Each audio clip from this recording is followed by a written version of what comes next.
Guys അപ്പൊ അമ്മ എനിക്ക് കണ്ണില് ഇളനീർ കുഴമ്പ് ഇട്ടുതരാൻ പോവാണ്. അപ്പൊ നമുക്ക് എന്റെ എക്സ്പ്രഷൻ കാണാം. അപ്പൊ അയ്യോ ഒഴിക്കണോണ്ടെങ്കിൽ പേടിയുണ്ട് കേട്ടാ.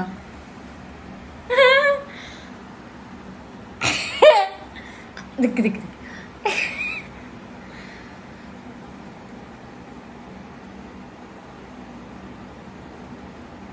അമ്മ എന്തെങ്കിലും വൈരാഗ്യം ഉണ്ടെങ്കിൽ ഇങ്ങനെ തീർക്കല്ല കേട്ടാ. അത് പിന്നെ പറഞ്ഞാണെങ്കിൽ തീർക്കാം. എന്റെ പൊന്നു മാതാവേ, അയ്യോ പോയി.